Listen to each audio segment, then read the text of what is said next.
Hello, today's topic will be about the second house in the natal chart for the 12 ascendants. The second house is of the same nature as the sign Taurus. It is feminine and succedent house, and it is often referred to as the house of finances or riches. So it signifies material wealth and the broader concept of personal values and self-worth. And here the operations of the planets like Jupiter, Venus, or Sun are considered to be fortunate if well aspected. The influence of Mars, Saturn, Uranus, Neptune tend to signal challenges or misfortune in financial matters. And influence of Moon and Mercury can go either way, again, depending on the aspects. This house deals with wealth gained through personal efforts and talents, and by understanding the dynamics of this house, everyone can gain insight into personal financial journey. In this way, recognizing the opportunities for abundance or lessons that come from hardships. So second house in a natal chart shows finances, so financial possibilities, income or salary, relationships with mediators, enjoyment, good or bad material luck, ownerships, daily needs, and our connection and relationship with food. It rules the green color. In Western astrology, it rules neck, the back part of the neck down to the shoulders, vocal organs, throat and ears, speech, and in Hindu or Vedic astrology, it also rules the eyes with the already mentioned. Now, what most know, even with the basic astrology knowledge, is that Sun, Ascendant, and Moon are the most important elements in establishing the basic natal chart of the individual. Now, life is not math, well, at least not all of it, but astrology is. And sometimes that is unfortunate, as calculations can be wrong. When I create charts for other people, but even for myself, I take certain factors into consideration. And I'm not saying that my way is the right way to do it, but this is how I do charts. And because today we are talking about the second house, first I will look at the second house, draw a line to the 5th, then to the 8th, and then to the 11th house. And this tells me more about material condition or circumstances and product or fruits of labor. So the second house traditionally relates to personal finances and possessions. Fifth house touches on creativity and personal expression. And in this way, financial endeavors can be influenced by one's passions.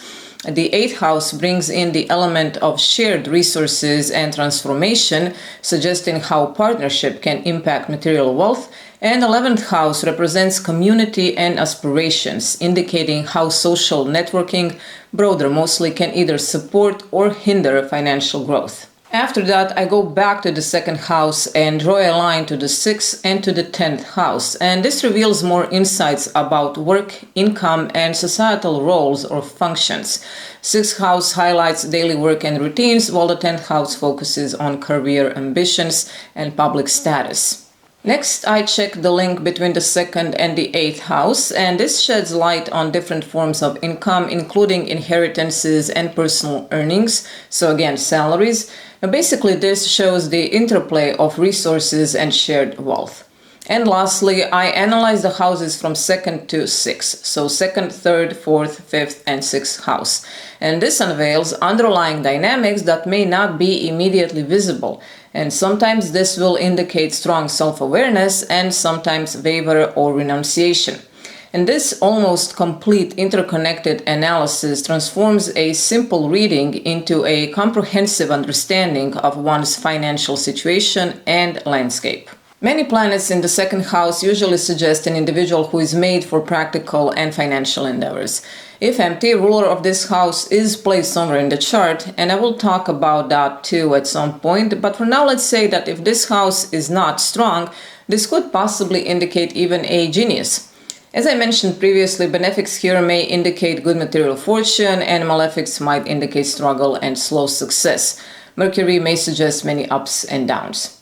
Also, taking note of the degrees is very important. Any planet in, well, any house, but for today in the second house, if the planet resides in the early degrees, specifically the first 3 to 5 degrees, or the final couple of degrees of a sign, previous or next sign should be observed too. So let's start with the planets. Sun is the first in this cosmic exploration. So for Cancer Ascendant individuals, Sun rules the second house in Leo. So Sun is sitting in its own sign, which means strength. So speech may be a bit rougher. Respect towards others must be deserved. These individuals accumulate wealth through quite clever and controversial speech, so they could do well in politics or religion. They may earn through secret plans and activities, through criminal means, something connected with narcotics mostly, culture, different forms of art, also office administration. These individuals may waste their fortune and wealth. Basically, they are spendthrifts and don't save much of their income. However, what they do save is in the form of solid valuables like gold, jewelry, or art. Also, they may not be very honest. For Gemini Ascendant, Moon rules the second house in Cancer. These individuals have good oratorical skills, but they do not expose their talents in everyday conversations. They could earn income from dealings with land, property, vehicles, machinery, or agriculture. They can also become good counselors in financial institutions and are emotionally tied to family and its assets. Usually they have independent sources of income and they also benefit through education. And life somehow revolves around mother or women. If badly aspected, they may profit through different kinds of illegal and criminal activities like theft, robbery, forgery, or something worse. Mercury is the ruler of the second house for two ascendants, Taurus Ascendant and Leo Ascendant. If it is Taurus Ascendant, Mercury rules the second and the fifth house, and second house is in the sign of Gemini. Now, these individuals are calculative and business-minded. They may be in a family business or earn through communication. They're good at materializing thoughts of money, and also they express status through money. They usually do not stick to their words, frequently changing their stance in negotiations. They could make their earnings quickly, but also spend most of it quickly. They do not have a steady flow of income. They're also prone to gambling, but likely to win or make profits through gambling. And work atmosphere may be hard and difficult with severe working conditions. For Leo Ascendant, Mercury rules second and 11th house, second house being in Virgo. These people are usually perfectionists about family and wealth-related matters. They're good money managers. They're also calm but not stable, and they should have frequent income. They also benefit from secret activities and can be good in mechanical engineering, criminal law, or history. If well off, they do like to enjoy in their wealth simply to fulfill their own needs. Next is Venus. Now, Venus for Aries Ascendant rules second and 7th house, second house being in Taurus. This is considered to be a good position for accumulating wealth. These people desire the lavish life and like to exhibit their financial strength. They're prone to hoarding their wealth. These individuals are good in any business relating to gems and jewelry, ornaments. They gain through frequent financial transactions. It is likely that they will tend to stick to their words, and they also like eating. Their income is usually steady and stable. They mostly belong to salaried class. If badly aspected, they gain through any form of criminal and illegal activities. For Virgo Ascendant, Venus rules second and 9th house, second house being in Libra. This is a similar situation as with the Aries Ascendant, but their wealth may come from a family business, also business or life partners. These individuals speak with ease. They like to talk about personal developments and may indirectly hurt other people. They're also capable of earning money quickly and spending it in the same way. Material possessions are important to these people, and they can be dishonest in financial matters. Good occupations are in investigative journalism, cosmetics, clothing, specifically working with silk, information and communication, and international trade. For Pisces Ascendant, Mars rules the second and 9th house, and second house is in Aries. Now, these people may not be able to keep their wealth or know how to grow wealth. It is likely there will be arguments in the family over possessions. They may show their generosity in the fields of education or religion, but it will be limited. They can be stubborn in speech. Still, their voice is quite pleasing and attractive. Now, financial status may improve by inappropriate means, like spreading rumors for financial gains. They do benefit from education, society, assistance from others, or tailoring. For Libra Ascendant, Mars rules second and 7th house, and the second house is in the sign of Scorpio. Now, wealth may come through many losses, efforts, and struggles, but willpower for gain is very strong. So these individuals may get into trouble because of their controversial and somewhat irritating speech, which is also kind of artificial. They're able to obtain funds or resources from many different sources. They gain confidence through money and are spendthrifts. For Scorpio Ascendant, Jupiter rules 2nd and 5th house. Second house is in Sagittarius. These individuals are eloquent, they're witty in speech, but their words have double meaning. They usually excel in the fields of any art and are quite popular.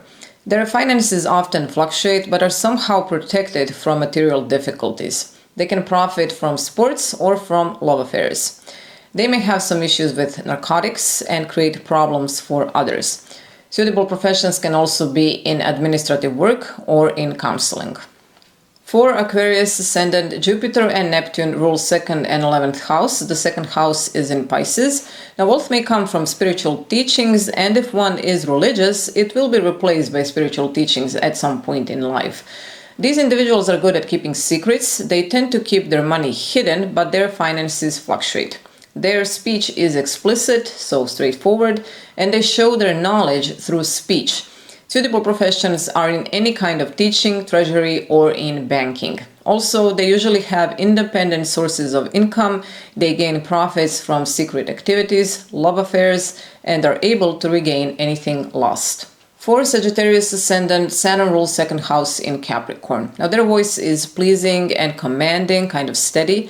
These individuals say what they think, but will not hesitate to tell lies or to exaggerate things. Their income is usually frequent. They can gain wealth from working in financial institutions, arts and culture, sports, as advisors, very often through one's own efforts. Also, they can be quite stingy. For Capricorn Ascendant, Saturn and Uranus rule the 2nd house in Aquarius. In either sign, that means Sagittarius or Capricorn, this indicates hard work for gaining wealth for the family. Now, Capricorn Ascendant having 2nd house in Aquarius may be a little bit easier, but not much. So these individuals work long hours. They tend to make earnings out of their skill. They're very clear in their speech regarding financial matters.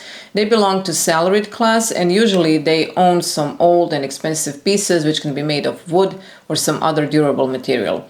They show great interest in monetary profits and usually have higher salaries. Material gain is also possible through writing and publications. So a couple of months ago, I worked with a strong Capricorn individual, and it is actually amazing and in the same time bizarre how Capricornian this individual is. From appearance to character to destiny, Capricorn sign defines this person completely. And there is something actually fascinating in astrology, and I'm still amazed after all these years. So long story short, this particular individual is well off, but is somehow always anxious. So we talked, and through conversation I was told about a large garden, but somebody else was taking care of it. So I said that Saturn loves dirt in a way, and gardening is actually something that pleases Saturn. So a couple of weeks ago, I got pictures and messages telling and showing me the fruits of physical work in the garden. And it really is beautiful, and a deep connection with Earth was made. And it somehow brought me great satisfaction too, but I already have back pain due to constant gardening.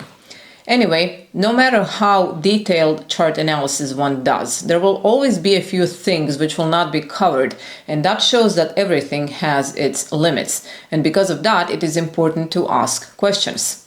And this is it for today. If you would like to know more, let me know in the comment section below. And in the words of Seneca the Younger, remember, for many men, the acquisition of wealth does not end their troubles, it only changes them. Thank you for watching. See you next week. Bye.